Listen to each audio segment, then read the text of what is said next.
There's plenty of people that'll tell you all about the challenge of trying to understand when to quit, when to give up on something, when is something no longer worth pursuing. This is a very difficult challenge, and a lot of people talk about it, rightfully so. But this summer, as I've been cleaning out my storage unit, selling stuff on Facebook, quitting a lot of unfinished projects, admitting like I I don't have the money to continue to pay for space to keep these things. I don't have the time to finish these things and use these things in the way that I wanted to. But as I've been learning, deciding for myself which things I want to hold on to and finish versus which things I'm ready to let go of. At the same time, I'm also learning all about how to know when to start. Because I never really had any sort of qualifications for that. I would just start new things all the time and never finish any of them.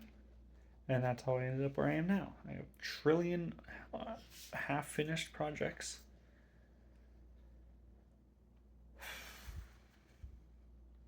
And as I'm deciding which ones to quit, I'm realizing why I shouldn't have started that one. And which ones not to quit, I'm realizing this is why I started these ones. This is why these ones were worth starting and why I do want to still finish them. And I think that's while knowing when to quit is a very important skill. Knowing when to say, that's it, I've had enough, I can't do this anymore. I think it's arguably more important to understand when to start, how to start, why to start. And if you aren't sure about any of those things, then it's like, well, let's try a little bit and then reassess. Because there's so many times where, well, something that applies to literally everything in life is that you can't just think through everything in advance, because the instant you start doing the thing, you will encounter problems that you never could have foreseen. So it's often better to actually do first and think second rather than overthinking things to death. Overthinking is great. That's a separate video. But fine, I'll include it real quickly in this one. You cannot think through something the perfect amount of time. Your options are either overthinking or underthinking, and underthinking is stupid. Therefore, overthinking is the only valid form of thinking. That little tangent aside. Where was I?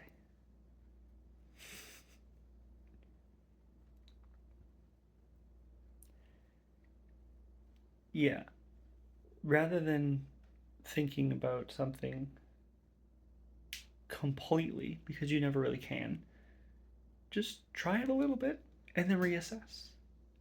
And try a little more and then think about it and figure it out, right? The point being, it's a conscious process where you're very aware of everything that's happening, as opposed to an unconscious just stumbling your way forward and not finishing anything. Yeah, that's been a big theme for me, and I've talked about this in previous videos this summer, how if I can't finish what I've already started, then every time I start something new, it's just an empty promise. And so when there are things that are very important to me, that I do want to start, that I do want to finish, that I want to do it right, I have to build trust within myself. Because right now, I don't finish almost anything I do. Well, actually, lately, I've been doing the opposite. I have been finishing things, I have been letting go of things, I've been quitting on projects, I've been holding on to certain projects to finish them, I've been finishing certain projects. But my track record is that I have a history of not finishing almost anything I start because I'm just constantly starting new things all the time. And so I am tidying up all the trillions of loose ends to build trust within myself, to know that it is safe to start new things, especially these big important things. Like a relationship, for example.